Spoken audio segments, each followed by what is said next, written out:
Welcome, students, teachers, and anybody who is interested. So today what I'm going to cover is some programming basics. So let's get right into it. Algorithm. So diction definition, systematic procedure that produces in a finite number of steps the answers to a question or the problem, the solution of a problem. So when you think of an algorithm, it's basically how to, right? How to make a peanut butter and jelly sandwich, how to divide two fractions, how to find the integral of a function, right? So your algorithm is basically your how to. So what are the steps you need to take? And notice it says finite because it should always be a finite number of states. It shouldn't go on and on and on forever. Okay. Assembly language, type of low-level computer programming language consisting mostly of symbolic equivalents of a particular computer machine language. Okay. So assembly language is usually in between the machine and the high-level language. So it's not high-level language like C Sharp, Java, PHP, where it looks very much like human sentences. As you can see, it has like move, it might have add, things like that. It's not the machine language where it's just zeros and one. So it's in between. When you take an assembly language class, you will go very deep into doing assembly task, and you'll get more into that. But it's mentioned, so there you go. Binary. In mathematics, positioning numerical system employing 2 as the base and so requiring only 2 different symbols for its digits, 0 and 1, instead of using the 10 symbols needed the decimal system. So you got you got different numerical systems. Like you have it says right here, binary, that's base 2, so there's only 2 symbols, 0 and 1. When you took math, and even in college, but definitely elementary, junior high, high school, and college, whenever you did math, you used the digit system, excuse me, the decimal, which was zero. You had 10 different symbols, right? 0 through 9. And then once you got to 9, what'd you do? You put down a 0 and then put a 1 in the next place. And then you have things such as hexadecimal, which is what? Base 16. So binary is usually the simplest one. It's zeros and ones. And it's easier to represent when it comes to programming because the computer usually has uh, what is it? High frequency and then low frequency, or high volt and low volt, which is represented by zeros and ones. Okay. It's how it stores information, the basic level information before it gets translated, and then you see it on the screen as a picture or as a text. Okay. That's what binary looks like, just zeros and ones. Probably seen it in the Matrix, you've seen it in other places, just zeros and ones. Okay, CPU, principal part of any digital computer system, generally composed of the main memory, control unit, and arithmetic logic unit. So that's a real nutshell right there. Main memory, right, control unit, and arithmetic and logic is your CPU. And nowadays you probably have GPUs, you have dual cores, so many different things you have than the first computer that ever existed. And so there will be a class if you're in computer science where you will build a CPU. Fun, fun, fun. Okay. CLI. MS-DOS was limited to a command line interface in contrast to the user-friendly interface of the graphical user interface, the GUI. So the CLI, if you have a Windows computer, you usually can hit the Windows command key and then put in the letters in lowercase CMD, and up will pop your MS-DOS, which you can do. You put in commands, right? It's a command line interface. You can put in commands and things will happen if you put in the right command. If you put in jumbo, it'll say, I don't understand what this is. Please use the help screen to find a proper command. And here's an example of CLI. Basically, it's usually text-based interface. Like I said, you put in a command and then it'll prompt you, it'll output information for you. Okay. IDE is a software application that helps programmers develop software code efficiently. It increases developers' productivity by combining capabilities such as software editing, building, testing, and packaging in an easy-to-use application. So your IDE is things like Visual Studio, right? Eclipse. I think Android has its own, and Apple has its own Xcode. And so every programming has its own IDE. Usually it'll do nice things for you, like highlight certain keywords and colors. It'll, like I said, highlight keywords and colors. It'll do some auto spacing for you.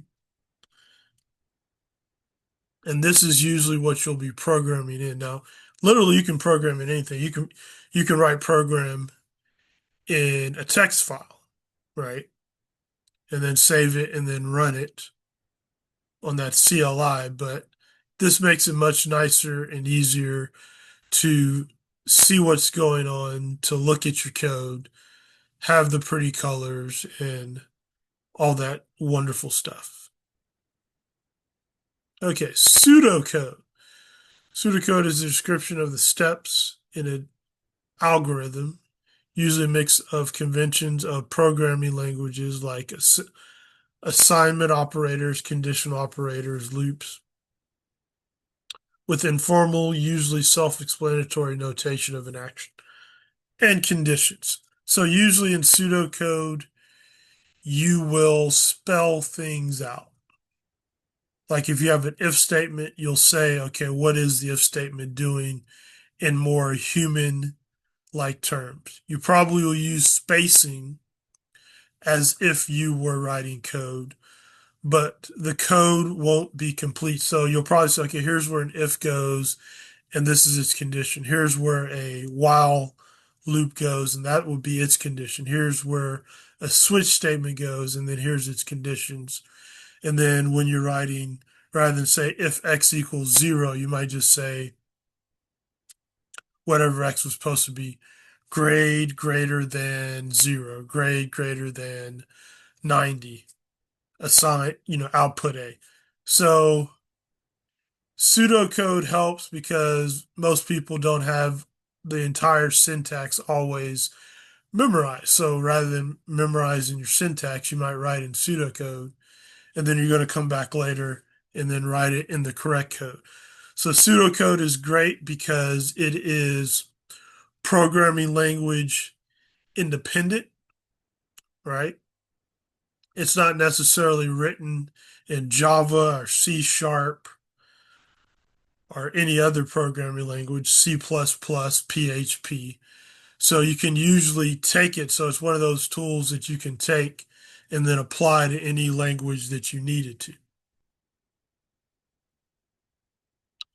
And yes, this is HTML. This is not pseudocode. But HTML is kind of like a pseudocode if you stop and think about it. Okay, syntax.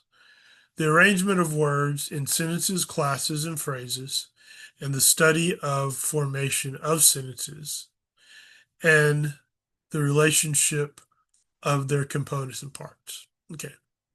So basically syntax is what is the correct way to phrase something. Okay. So you think of syntax, we have, human language syntax. But right now I'm speaking English. And if you understand English, then you understand me because I'm using the syntax correctly. Now, if you have a non-native English speaker speaking English, you may not understand them very well, but maybe they've learned enough English to be understood, but they don't properly use the syntax, but you can still understand them. Okay. And of course, in computer programming, it doesn't work that way. Your syntax has to be correct, or else the computer won't understand it. Okay. So if you think about Yoda, when Yoda, for those who are Star Wars fans, speaks, he kind of slices that syntax. So I might say, I am going to the store, but Yoda would say, going to the store am I, or going to the store I am, right? So he kind of slices things around. We can still understand him as humans because he has all the elements of the syntax. He just has it in the incorrect order. Whereas in computer science, you not only have to have all the elements of the syntax, but for the computer to run the program correctly, you got to get in the right order, which is why you always want to code as much as you can, code for fun. Anytime you can code something. And so this is kind of representing somewhat of a syntax when you have, like a basic sentence, although this isn't here, like you have a subject, a noun, a verb, and you usually put it in a certain order. You might have an adjective, but yes. So syntax, we have human syntax, the computer has its syntax. So what is a syntax error? A mismatch in the syntax of data input to computer system that requires a specific syntax.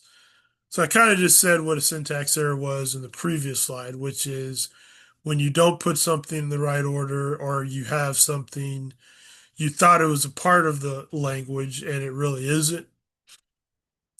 You might have thought something was a reserved word, like some languages use bool, some languages use boolean, right, as a part of a reserved word. So you just have to go and make sure that your syntax is correctly. Usually going from one language to another is nothing but just changing the syntax. Same thing with human language. To go from English to Spanish, you just have to learn the syntax. It might take a little bit longer, right? If you haven't learned a new language in a while.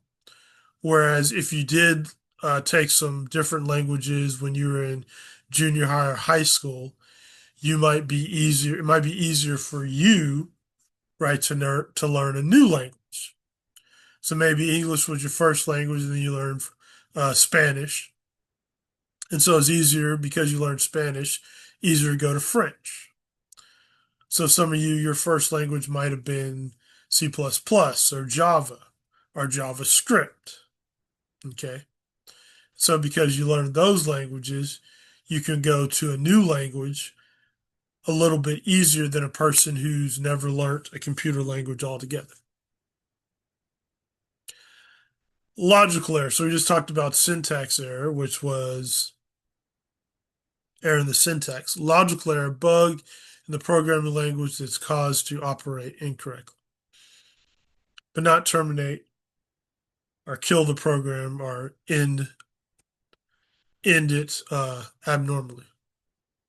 So in the previous one, a syntax error is usually, we just talked about IDE. A syntax error is usually picked up by the IDE. because the IDE will usually tell you. Now, before there were these wonderful IDEs that picked up your syntax error, you would have to compile and then it would be picked up at compile time. We don't understand what this is. And there's still some compile time where it catches those compile time errors. That's not dead and gone. But a logical error is not picked up by anything. You have to test. You have to test as much as you can, and you have to know, and you'll get better as time goes on. Where in the program are the most vulnerable points for a logical error? Okay. Like for example, in division, well, no. Excuse me, take that back. But your logical error could be, I'll take division anyway. You're supposed to add and you divide it, right? And so because you're supposed to add and instead maybe you actually hit the division key, maybe you have hit the subtraction key, the program still runs because you're producing output that is valid. Valid meaning the computer understands it or it didn't cause the computer to crash, but it is incorrect algorithm. So usually that means the algorithm is incorrect, and therefore you have a logical error. Okay. And there are some of the references. So hope you enjoyed that. Hope that was helpful. Thank you for watching.